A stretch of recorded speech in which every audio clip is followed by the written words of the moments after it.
for the contest. Is anyone there? No! Florida! It's another sweep. 3-1 overall, and this will be the third time RØKKR have been swept in the CDL so far. I would have said that. That's why I said when 5-5. That's why I said when 5-5 was about to start, like, I don't know what we were gonna have right here. Was it a comms thing? Like, I mean, I don't know.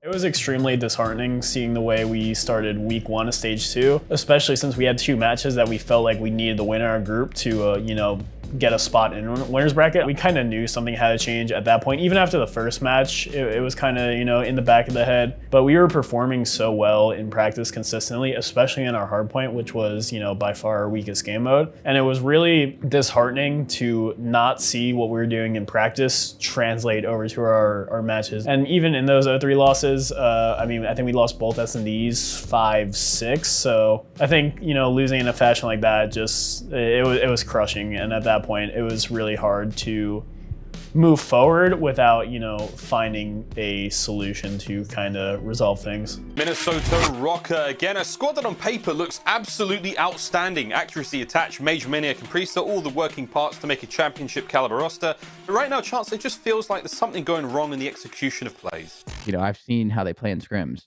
They're not, what we're seeing in matches is not that is not the RØKKR that I know. Coming into this season, we talked about what this team looks like on paper. The roles were perfect. This team looked like it was going to be a dominant one, to say the least.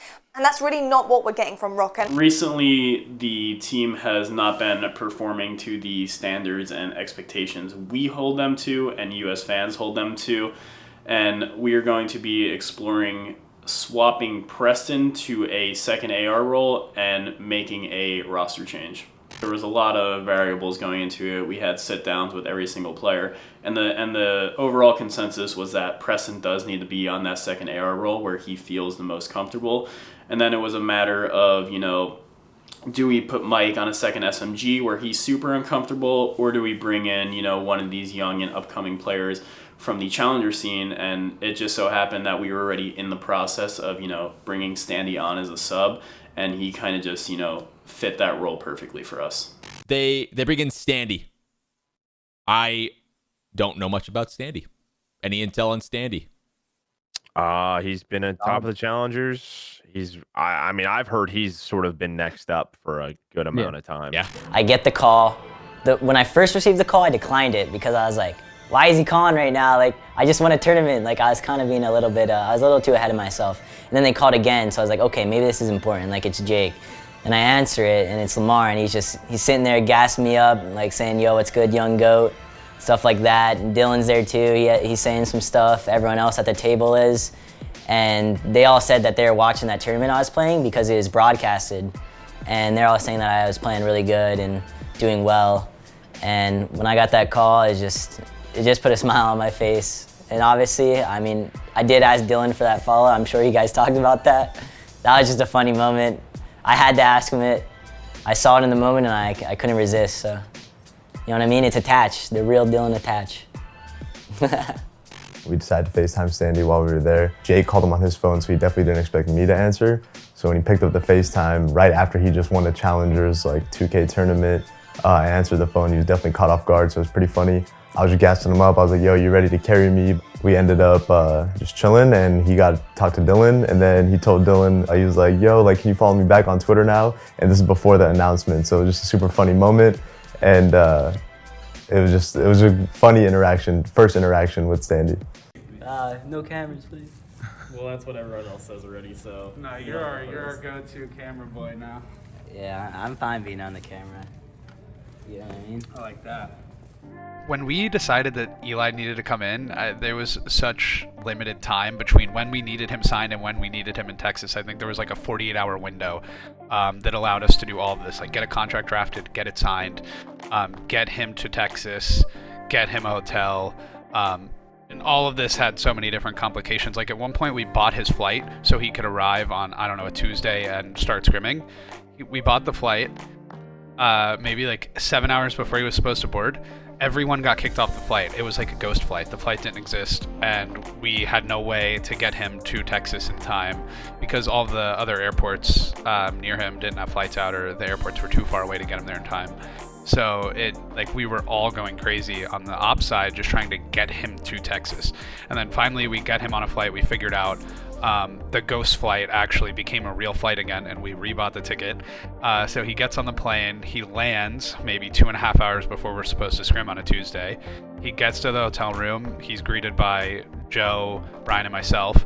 And we finally check him in, we get his room key, we go up to the room, it's like room 428. And we go to the 4th floor, and his room doesn't exist. Like, we're looking, there's a 427, there's a 426, I think there's like a 429. There's just, his room's not there. Wait, it says that goes all the way to 429. That's what I was saying. Dude, what the Brian, it ain't down there. Is this a maze? Like, am I getting... Dude, nothing about this week makes any sense. Oh, Joe, what is going on here? Alright, Brian, why does this hotel room not exist? Can you please explain to me? And we're like pushing in on random walls, thinking that there's like a secret hallway. We don't know that. I think at one point Eli turns like to a mirror and tries picking the mirror off the wall to see if behind it is his door. Focus, focus. Like, is it like behind here? Like...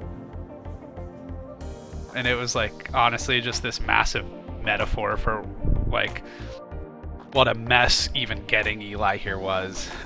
So shout out to honestly everyone involved in that, because the quick turnaround and how we were able to make that work was impressive. And yes, we eventually found his room, so that's that was good as well. Bro, that had to. So I screen recorded. I was like, Jinx called me. I was like, bro, like I'm playing right now. No, you were just I just done, but like I was like, alright. I like declined it at first, and then he called again. I was like, alright. So he probably wanted to talk. So I was like, I answered it. And then Lamar was there, he's like, yo, what's good, young goat? I was like, Lamar. Lamar, this kid's hilarious. Yeah, I can't wait. We're gonna go to dinner after the class with kids. I was just saying that, like, you guys make like such good plays, but then like after you make a good play, like you guys can like be so much more aggressive with your timings. Like you can literally just like stop being like hallelujah, hallelujah. I just say that, like you guys could literally like put teams in like godlike traps and literally just force them to come one way, like, but you guys just sometimes like just get kills, but then like don't go, and it's just like just go. Cut the audio. The $1 million question. What do you got for me? Did Standy get the follow back? Standy did indeed get the follow back, but we didn't want to follow back too early before caught intel, found out about it, and leaked it. He's too good. He did it anyways, but I of course gave Standy the follow back. It's my new SMG duo. I don't think any of us really knew anything about Eli when he first joined the team. I don't think any of us ever met him in person, or like we might have talked to him like in eights or just kind of random stuff like that, but didn't really know him at all. And he's just a really cool kid, normal kid, likes to talk a lot, very smart at Call of Duty, and of course very talented. So it was just like an easy fit into the team. Like we were just hanging out, becoming friends. Some nights he won't have food, so I'll make him a PB&J or walk him back to his apartment. And yeah, but he's just been a great fit for the team. Honestly, they well exceeded my expectations. They're really, really cool people, and they're really fun to hang around too. So it's not just like I'm showing up to practice and just playing with them. I can hang out with them whenever. I can shoot them a text. I can talk about them of whatever within game, outside of game. And the more and more I hang out with them, the more and more comfortable I'm feeling being around them and just being myself. Let's go, boys. Come on, Eli. Let's go, baby. Eli, come on. Airball, bro, airball.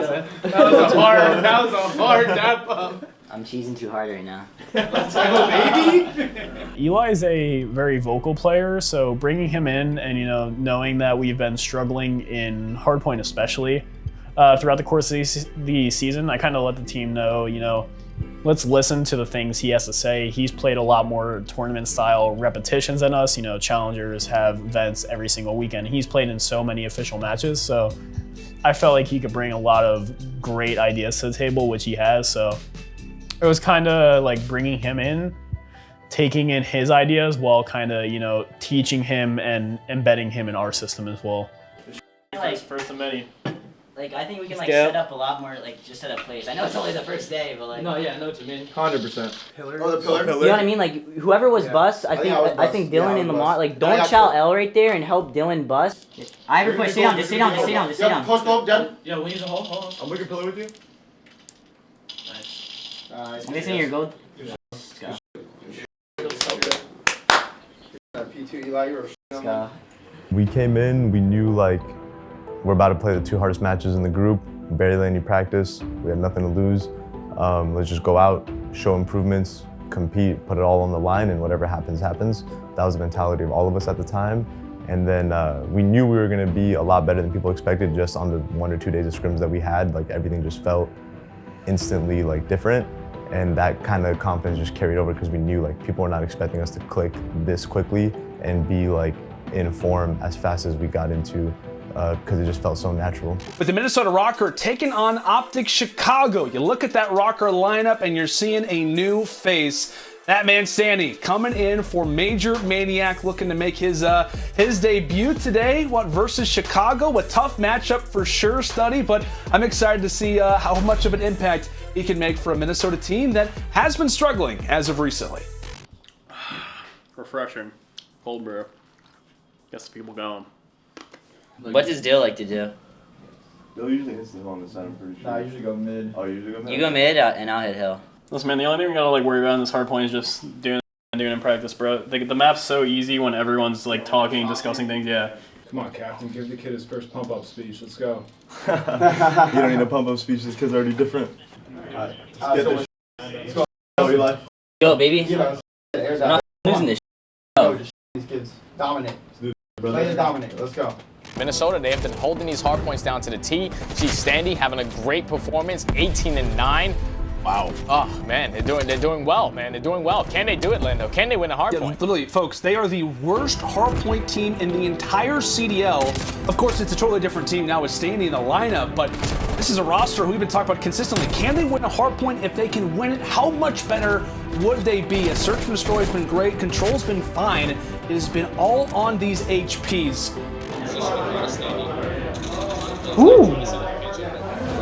My goat!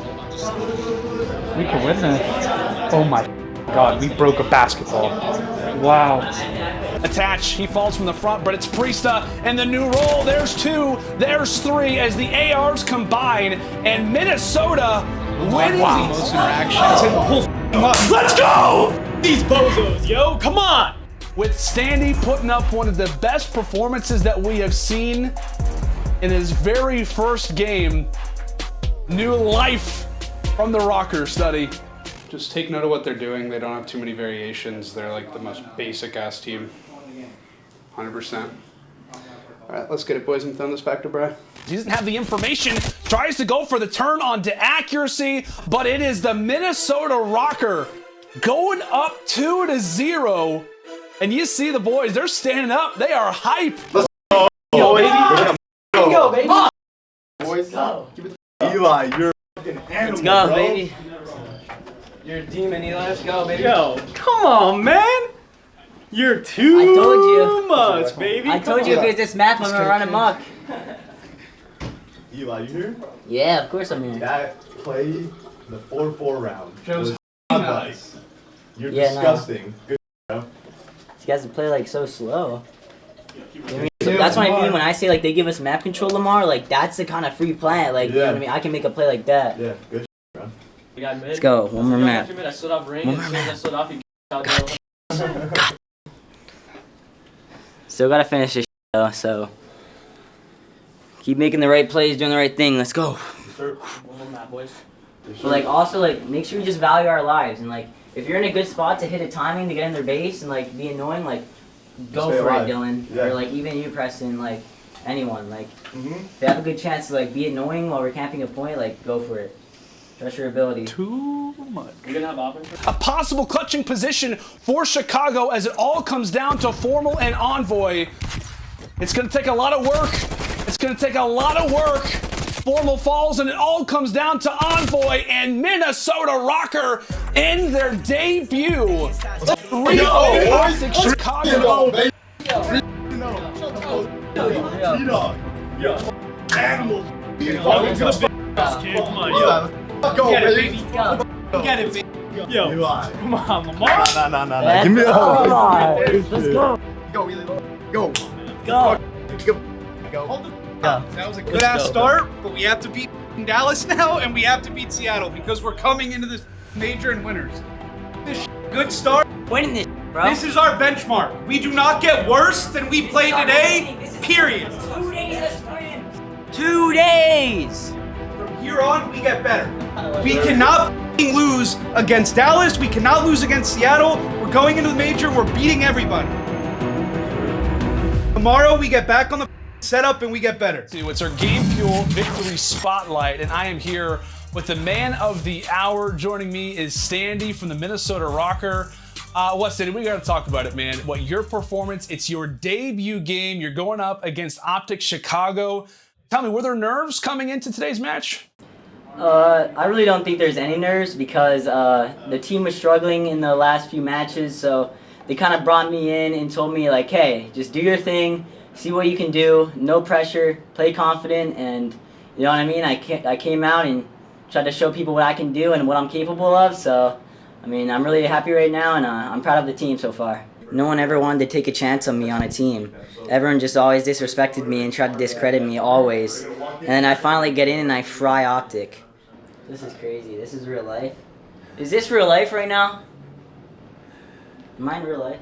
When a new team starts playing their first matches and you come out with wins like that, a dominating 3-0, then a Game 5 clutch up, that you just have that belief that you can beat anyone, and just you don't really know the potential of your team. So we're still finding it out to this day, and it just felt really good. And then we knew that if we beat Seattle in our last match, that we had a chance to make it into the winners bracket. So we just kind of prepared as hard as we could and like studied up on them, and we went down 0-2.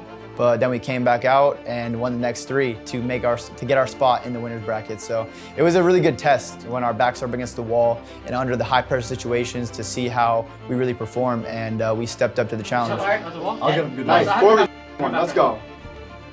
I love you guys. One shot. On your left. Let's go! I knew it was happening. I really was watching live chance here. Watching that, you guys were unbelievable. Go. Let's go. Way to get off bomb. Go. Let's go, baby. Good lord, he is f***ing lost. He lied. Yo, top 2 seed. Let's I knew we were listening. Let's go, baby. You started off that Game 5 with the energy. That round that you clutch was everything. That's what made them lose full, bro.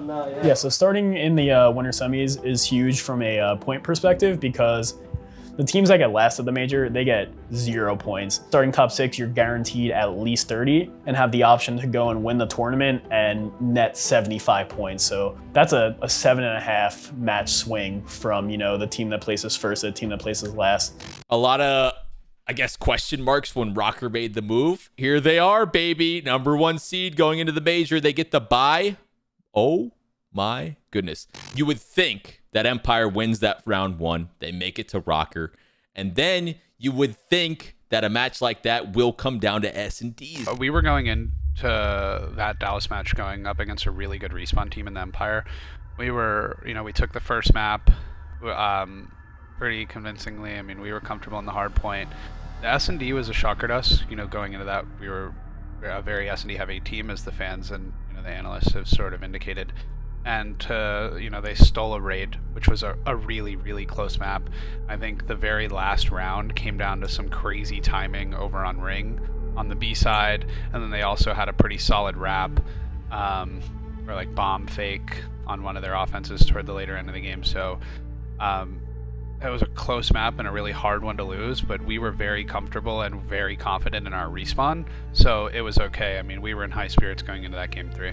But then we went to the control, which was probably the most heartbreaking control that I've been a part of personally. We had a scenario where all we had to do was just like stay alive and stall 0.1 seconds, so they couldn't get to the point. Standy makes the play again. You had what, 1 down, streak in, getting position, looks so good if you're Empire, but Standy again with the routes, with the play, and now the beams from accuracy. Standy 31 and 24, 8 seconds to go. Empire coming off a spawn. Can they get in? 3 down, 3 go down. He's got 1.1. They got him at 0.1 seconds. You gotta be kidding me. They can do it here. They can push it to around 5. It's just accuracy. It's just accuracy to try and clutch up. 1 down. They do it! No. Somehow Empire with 0.1 on the clock get it to around 5. That's right, it's a desperation moment, Joe! They did it again! Because I think we all thought in our heads like the game was over. They couldn't make it there, and like we already won that map. And then they got to the point, captured it, and took us to around 5. And I think we were all just in shambles after that moment. And they got the first 10 kills of the round 5 in the control. So then we lost that map, and instead of being up 2-1 and feeling great, we were down 1-2 and feeling terrible after a choke like that. Going into the map 4, we were able to clutch up. It was a nail biter, but we took off at the end and were able to lock down the checkmate hardpoint and push it to a game 5. And then game 5 comes around, another insane matchup where we ended up going to round 11. We have an unfortunate moment where in the round 11, Preston sticks me in the back.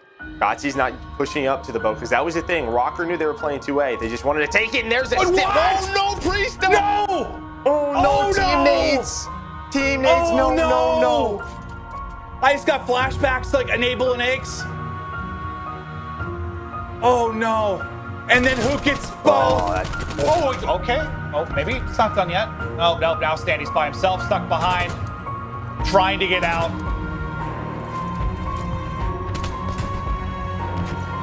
1 verse 3 with 35 seconds to go. Andy, tell you what, you pull this off. Might be the greatest thing a rookie's ever done his first couple of matches. There's the first. The trade is there, though. Crim back alley does it in Empire. They take it 6-5. We just ended up losing in a way, like it felt like it was a 1 in a million, you know, like felt like if the same situation played out 500 times, we'd win it 499 times instead of that one time that we lost it. So I felt like we were owed one, you know? So then we went back, regained, tried to regroup as best as we could, even though that was a heartbreaking loss. Came into play OpTic. And then here we go. Looking at these maps and modes, we're getting Garrison hardpoint. We're getting Garrison control. You see the raid vetoes by OpTic. But an interesting note here, Express S&D picked by Minnesota RØKKR.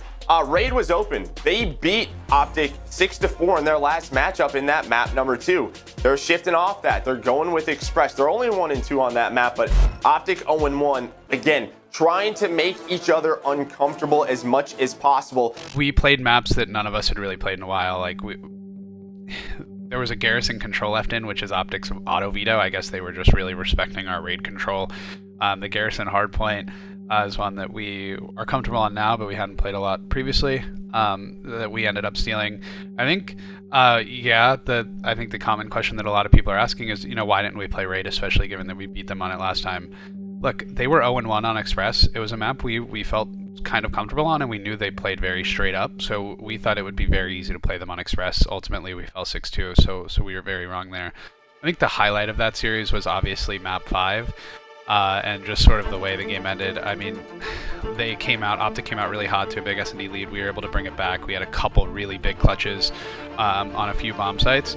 And I think, you know, although a few really key clutches brought us to the round 11, the one that's most remembered is that accuracy clutch round 11. Good, eh? Yeah, Mark, come here. They're on bomb, I think. Okay, I'm coming, okay. Outer, he's on bomb. Hitting outer. He's close corner on bomb, close left. One guy's close corner on bomb. Stay alive more, stay alive more. If you push up, he's in the close right. There's 2 on bomb, 2 on bomb. Those behind him, Close right deep corner. 2 there in the corner, 2 there in the corner. Flash in the corner. Let's go!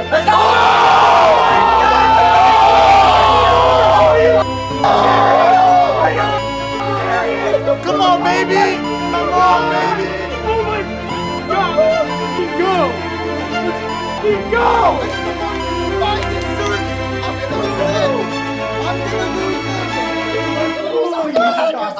I'm about to puke. E3. Let's go, baby. Lamar's the ice man, bro. They don't call him that for nothing. After winning that, I just I really could not describe that feeling. Right when me and Preston died, I had a little bit of doubt within me.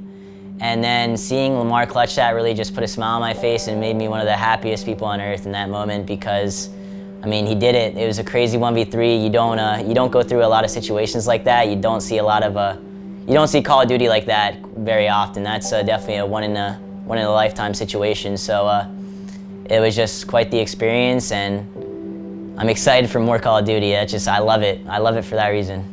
Our last match of the major was against the Toronto Ultra, the inevitable winners of major number 2. I think they came into that championship Sunday firing on all cylinders. They beat us, they beat Dallas, then they beat Atlanta. Atlanta was seemingly unbeatable up until then. I mean, they really showed one sign of weakness against LAG earlier, but like, Toronto played their asses off that day, and they were the better team. I think we made a good run. It's unfortunate it fell short where we did. We obviously wanted to win, but that's going to be our goal going into Major 3. I feel like the team made incredible strides in such a short amount of time. I didn't really expect the team to be as good as they were under such a constrained amount of time. We've only really had 2 weeks going into the major. RØKKR is full of really great talent, and obviously you want to strive to not make mistakes, but it's Call of Duty, it's going to happen, and knowing that I'm surrounded by great players that can definitely get a 2-piece here and there, 3 pieces, clutch up when needed, and possibly create a bailout situation where they make a big play to win a situation that supposedly isn't in your favor it's really great knowing that you don't want to come into a team and feel like you have to do it all. You want to be able to trust everyone on your roster and know that anyone can make that big play in that point in time. And it's really great knowing that anyone on my team can pop off and do their thing at any given time in any given situation. Player health in general, like mental, physical, is one of the most underappreciated aspects of esports right now. Like you see players, especially in the PC world, burn out so quickly because of the immense travel to tournaments, the practice schedule. And I think that issue translates to our team pretty seriously because we have a group of grinders. Like our guys never want to get off the game, and it's Brian and my responsibility to make sure that we're advocating for a healthy work environment and a healthy practice schedule. We probably have more scrim reps than any team in the CDL and to date, and like for that reason, our guys are taking 3 to 4 days off immediately after the major to go home and see their families. Some of them haven't seen their parents since December, so everyone needs a break. Everyone deserves a break after the grind we put ourselves through when Eli came. And come the Thursday after the major, everyone's getting back, everyone's putting their head down, we're getting to work. But I think Brian and I are trying to do a better job at instilling a better team culture that does give people time to relax, to reset, and to really come to practice rejuvenated. I mean, I like taking breaks, but at the same time, like for me, I always like grinding, you know what I mean? So it's gonna be good though. It's in my mind, I always want to keep playing and keep getting better, but at the same time, sometimes taking a break is just better overall for your mentality and just relaxing a little bit. So I think it'll be good for us. During my break, I'm actually gonna go home, see the family, go back to California, maybe hit the beach a little bit. Haven't really got too much sun because we've just been locked in, grinding, scrimming, streaming, 8s at night, whatever it may be. So it's gonna feel good to have a nice little reset, and I'm sure it's gonna be great for everyone's mental health and physical health. They're probably gonna eat a little bit better, and hopefully not too many late nights and be well rested before we take on next stage. Standy's gonna come out with the passion, do what it takes to win, and come out with the fire. And he's only gonna get better and try to bring home some more W's for the RØKKR, and I'm just gonna keep looking forward and be excited for the future. With just 2 weeks of practice, being able to go up against some of the top dogs in the game, that just shows that we have the skill and the smarts to be a championship caliber team, and just keep improving on that, make our game more consistent, and I think we're gonna do great going into stage 3. Definitely appreciate all the support from the fans. We definitely let you guys down stage 1. Stage 2, I'm hoping that we bought your guys' faith. You guys can believe in us again, and I just want you guys to know that we're going to put in the work and do everything we can to make sure that RØKKR is contending for championships and being a team that you can be proud of supporting.